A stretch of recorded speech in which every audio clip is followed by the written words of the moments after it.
Hello everybody, welcome to another daily dose of gaming news and all that good stuff. And as always, I also publish on Rumble. Same thing, it's as usual. At the moment, I also upload the gaming news stuff, and when at least with Prey it's on par in terms of launching. At the moment I paused the XCOM, so I can continue to do one video per day at least with the re-uploads of Voidbusters. Then I will start the XCOM re-uploads until it catches up with the YouTube launches here in terms of publishing. Prey is on par, so no worries in that front. And of course, everything that I do on YouTube also as an archive post blog kind of a thing is on Blogger and also on Patreon extra support. So let's get starting for the news.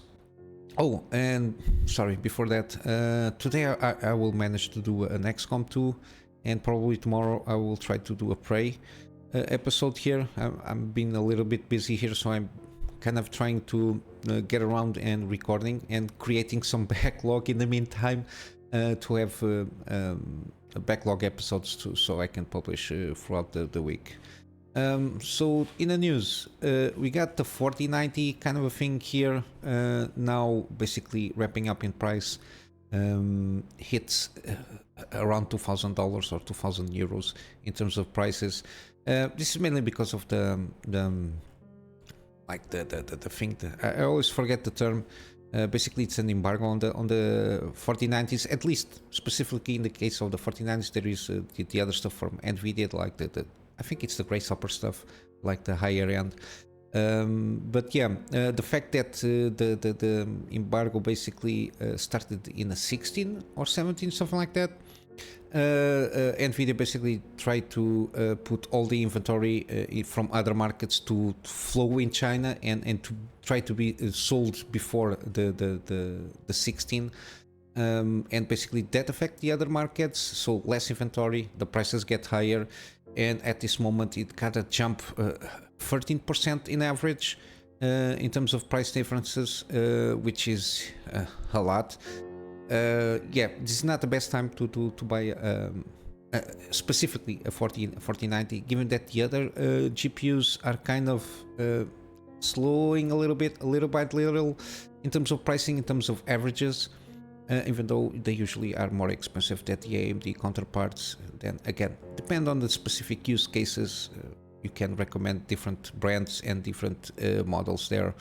But yeah, and plus the fact that in about 1 month or so, there will be the CES. I think NVIDIA will announce this officially, the Super Series stuff there, and we will have confirmation if the 4080 Super will replace in terms of the 4080 in terms of pricing MSRP, and we will have to see how the 4070 if there is like a 4070 Ti Super and a 4070 Super, and how the pricing is going to slot in all the models here.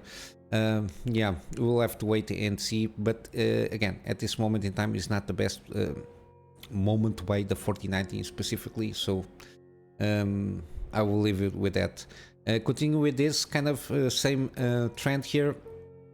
Supposedly Dell, in terms of internal documentation, they released internal documentation that they are not going to sell the 7900 XT and the Pro variant, the W7900, and plus the specific kind of server stuff, like similar to AI stuff, the MI300. GPUs in China, and not only in China, these other countries. Not the same, it's not that broader, at least in terms of internal documentation, as the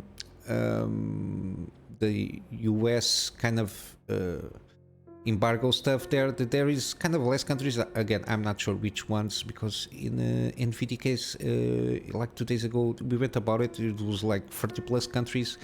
But yeah, the main countries here continue, which is Russia, China. There is of course North Korea. Got some African countries like Libya, Zimbabwe, Sudan, Somalia. We got some Middle Eastern countries also, Iraq, Iran, and Afghanistan. Yeah, got more got Cuba for a change, which is always a target on these kind of things. Got Venezuela, which is South American. I think it's the only one at the moment. I see by a quick glance. I think that's the only one. Yeah, I think so. And got Cambodia. Sorry, Cambodia. Depends on. Always confused because in Portuguese we say Cambodia, and Cambodia. I think it's how you pronounce it in English. It's basically one of the fewer Asian countries there. But yeah, this internal document also applies to NVIDIA stuff and some Intel things here.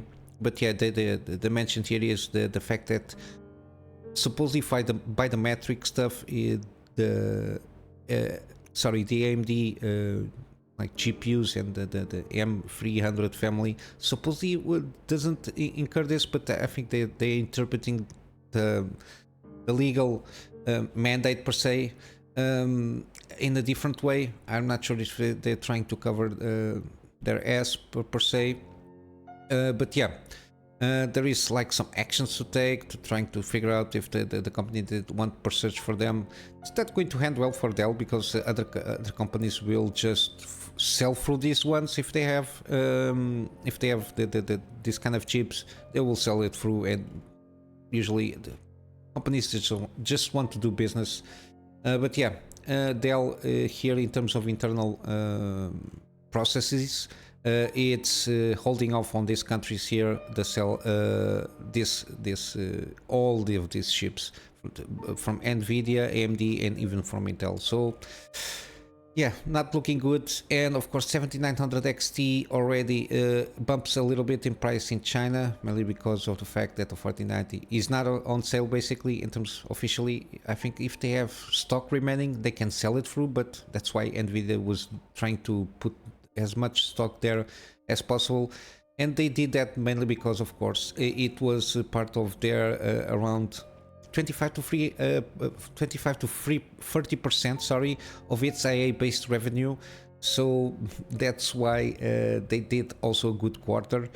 But yeah, the next quarter is not going to look so good because of this spend, so expect at least 20% less money from that quarter. But yeah, it is what it is regarding these kind of things in terms of GPU stuff. Yeah, pay attention, keep your tabs on the prices on the GPU that you want, and hopefully you're not in a country that is affected by these changes here. Well, got also the OpenAI saga here. Now this makes a little bit more sense to me of why this happened. Because of the disagreements, there was some things regarding profit and non-profit, how the company was set up. I tried to watch like a few videos to try to understand how the company itself is set up. I think the non-profit gets to a certain degree, decides what the profit part of the things supposedly should be done, or give some guidelines or something like that.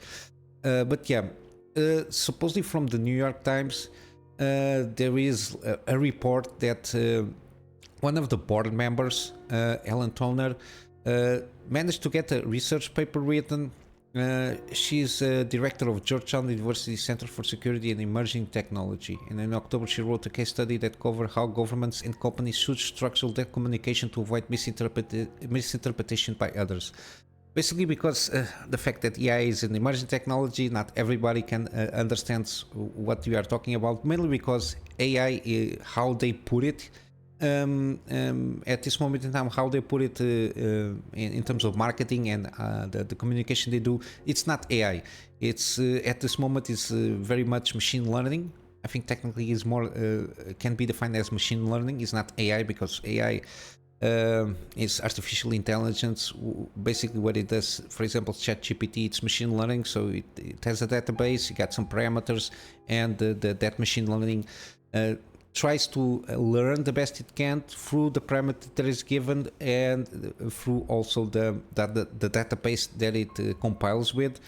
But of course there is the possibility, at least I think theoretically, that machine learning can get to an extent that it learns so much, and if it has like unconstrained parameters to a certain point, the more constraints that you remove, it might reach to a point that it starts to behave like an AI to a certain degree. But yeah, this ChatGPT, which is their main product here, it basically behaves as a machine learning from inputs that is given and has some certain parameters that it reaches. And the fact that this is a card, I didn't read the complete card, but the gist of it is trying to focus on security, on how to deal with those parameters and how the code is written, and this basically this research paper entered in conflict with the fact of the launch of the GPT-4 model, which basically was announced in March 2023, and basically it was launched before the scheduled time per se. And regarding the comparison of the ChatGPT, Jesus Christ, 4, it doesn't basically goes in line with the research paper. In terms of how it behaves regarding this card here. It's a little bit technical here, but yeah, basically the documents include the system card that explain the risks with GPT-4, and how OpenAI has mitigated them as it rushed to launch the first. Again, this model in the market. The authors shared that they believe that was relatively unsuccessful as communication tool for OpenAI's commitment to safety. Basically, it's like safeguards for the program itself, so it doesn't overreach what it's supposed to do. And basically, it was not in line with this paper. At least that's my understanding of the situation. And basically, what the paper says is, while the system card itself has been well received among researchers interested in understanding risk profiles of this GPT-4, it appears to have been less successful as a broader signal of OpenAI's commitment to safety. The reason for this unintended outcome is that the company took other actions that overshadowed the import of the system card, most notably the blockbuster release of the ChatGPT 4 months earlier. So basically they just want to rush the product to get more money done without taking into account that this is basically like guidelines on how you're supposed to launch the products. Of course, this is a very simplified card. This is not a research paper, as you might see, and basically. Yeah, the researchers then compared OpenAI approach to the one used by one of the competitors, Anthropic, and its Claude platform. Okay, they lauded Anthropic decision to delay the Claudes, which is like, I think it's this GTP, whatever it is, launch to stop advancing the rate of AI capabilities progress, machine learning, and defined this decision as a costly signal of restraint. Basically, again, the more you spend time on R&D on the product, the more you are getting the costs up of that product, and usually to cut those costs, people launch the products without the R&D, which usually it's in terms of safety, to try to get extra money out of the product that they are launching. But yeah, and basically, kind of in conclusion, by delaying the release of Claude until another company put out a similar capable product, Anthropic was showing his willingness to avoid exactly the kind of frantic corner cutting that the release of ChatGPT appeared to spur. Again, that's the thing. Cut corners and try to make huge profits by being the first on the market. Basically, that's it. Anthropic achieved this goal by leveraging installment costs or fixed costs that cannot be offset over time. In the framework of this study, Anthropic enhanced the credibility of its commitments to AI safety by holding its model back from early release and absorbing potential future revenue losses. The motivation in this case was not to recoup those losses by gaining a wider market share, but rather to promote industry norms and contribute to shared expectation around responsible AI development and deployment. Basically, it's what it happens in any kind of market, emerging markets in this case, which is they have a new product. They basically want to launch as soon as they can, regardless of kernel costing and safety implementations, depending on the product it is, of course, to be the first on the market, to have to try to gain the most market share and absorb the more profits they can. And other companies, usually they take a step back and analyze and see, is this worth trying to cost, or it's better to launch a product, whatever the product it is, a more safer product that can be then signals as like a beacon in the in terms of norms on that industry, as being compliant and more responsible. Yeah, basically ChatGPT just first to launch this to get more profits, and while others took a back burner and analyze better if it is worth going after in frantic rushing and cut some corners in the meantime in the processes of launching their product, and basically they decide, okay, we need to analyze this, make some more like Q&A stuff there, see if it is up to par with what we want to achieve as a standard in this industry. And I assume this is basically what it happened, or might be one of the spurs, because basically then we have like in finished basically as finished on that article, that Altman was not pleased with the lady that wrote that paper, and he shared his concerns with OpenAI employees through an email. So it basically tries to throw shade, telling that she doesn't believe what the work they were doing. For sure, this kind of drama, trying to spur some I don't know, people to decide which side they are. And basically additional a rather interesting development took place soon after with OpenAI head of research. This person, I don't know if it's a male or female, I'm so sorry, it's a name that I don't know, Ilya Sutskever, initially debating whether to oust Donor from the board, so trying to remove another person of the board. However, he then chose to move against Altman instead. A decision so it's a guy he would regret within days. So basically, because this guy was the one that spurs the Altman firing, instead of putting people on their places, they just go for the drama, which is trying to fire people to try to make a power move. I don't know what this kind of persons think of they aren't on their heads. But yeah, and then Friday they fired the Altman guy, then the Microsoft stuff, and then now he's again on OpenAI. Yeah, but basically it might be one of the triggers here is the fact that it's this research paper that basically was the fact that the launch of GPT-4 was kind of rushed 4 months earlier. It was basically not in line with what they want to achieve as industry standards, and basically it trickled down until the firing of Altman for this guy here. But yeah, but I think we might see more stuff here, but I think this is one of this being true. I assume this is because it is a report, so I assumed it was confirmed by the New York Times. But then again, mainstream media is a little bit finicky to trust here in those days.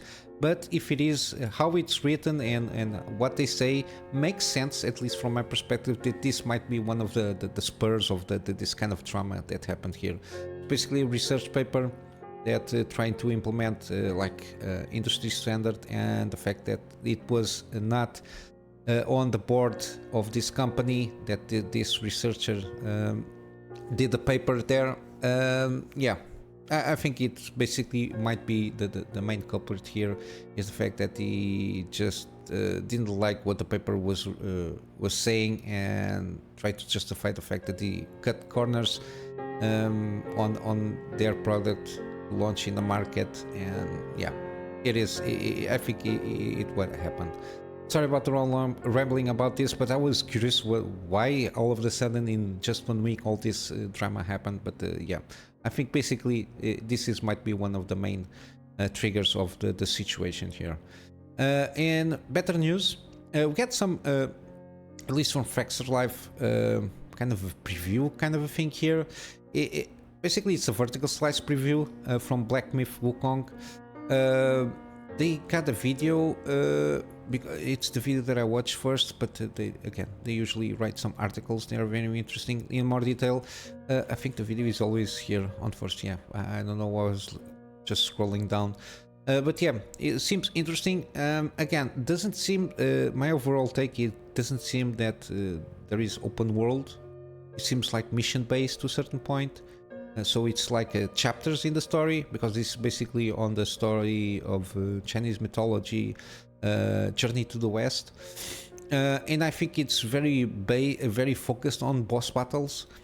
So I suppose there is some story telling in behind this to try to, I don't know, explain and make input some context on the boss that you're fighting, and then there is the challenge of the boss fight itself. But it's very reminiscent of, at least from the videos, again, it continues to be very reminiscent of Dark Souls combat, very challenging, and there's kinds of a puzzling on the abilities that are worth it, and the fact that how he uses those abilities seems pretty interesting.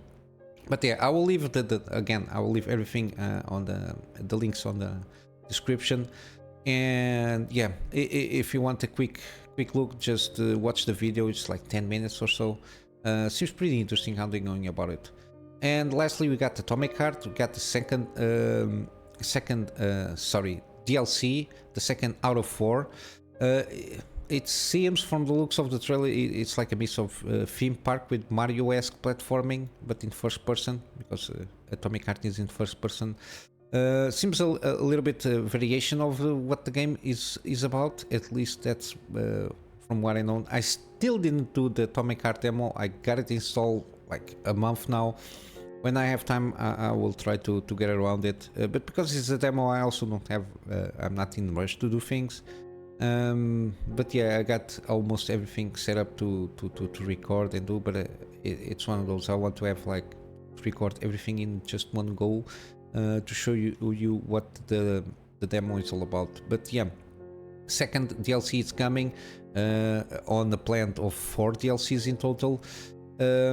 Yeah, the second is supposedly to release this winter. I didn't see any date here. I completely did miss out on watching the DLC, but yeah, the DLC trailer. But yeah, it's something that it's for sure launching soon. And so far they've been doing a good job in terms of improvement and everything. The game seems to be in a better condition than the launch. And lastly, going to wrap up with some gaming deals. We got the Resident Evil franchise is all in sale. I just picked one of those, which is at the moment Resident Evil 3 remake or remaster, or whatever they want to call it. Resident Evil 4, the one that launched this year, is also on sale. I think 30% something off. But I will leave the list of all the Resident Evils that are on sale. It's basically all of them. I will leave it on the description, because there is a lot of them. We got also hellblade Senua's Sacrifice, 85% off. And oh, this is the soundtrack. Yeah, the second one didn't launch. I was thinking it was the second one, but the second one didn't even launch. It was announced but not launched. Yeah, 85% off. I think it's a pretty good deal here. Wolfenstein, we got all of them. Basically, I think all of them are on the deal here. We got the New Order. We got the 2-pack, which is the Old Blood, which supposedly is the prequel to the New Order. And also we got Wolfenstein 2. I will leave all of them here. We got also this one, the Alt History Collection, which is Old Blood, Wolfenstein, the New Colossus, and Wolfenstein. There is more, because I already have the New Order, because I made also a gameplay series a long time ago. But yeah, I think it's the 4 main game lines here, which is Old Blood, Wolfenstein, the New Order, the second one, the New Colossus, and then this Young Blood thing here. It's not 11, it should be around 15 or 16 bucks or so. Again, I will leave the links on the pages of these games here, so you can pick and choose the ones that you want. Again, here, Wolfenstein 2, the New Colossus, it appears the same thing here. There is also a bundle here, Doom and Wolfenstein 2. which is a good price here. Yeah, this is one of those that I want to restart all over. But yeah, and lastly we got the Batman Arkham Collection, which is Arkham Asylum GOTY Edition, the same for Arkham City and Arkham Knight, and then we have also Arkham Knight Season Pass. This is not the final price because I already have these two on the library. Yeah, so 10, 10, 14, 14, 18, so around 20 bucks, give it or so. The free games, I think it's a good deal. Everyone, every game is basically 75% off. I think it's an excellent deal here. Yeah, I will leave also these ones on the description below for you to pick and choose if you missing one of these games.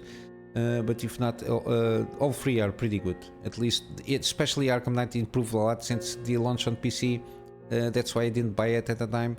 It was a poor PC port, but now it seems to be in a good place there.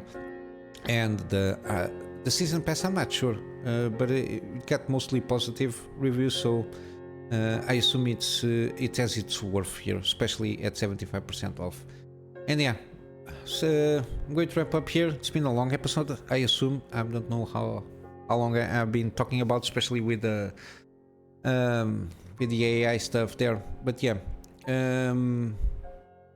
the plug here for my Patreon, sorry, for extra support. Extra support, of course, is for me to have at the moment buying some more storage for me to have backups of the projects that I do from my private clients, and of course some space to have space for the videos that I do for the channel. And basically that's the main thing here at the moment for me. And with all that said, guys, I hope you have a wonderful day, and I will see you in the next one. Until then, Kunamy Master out.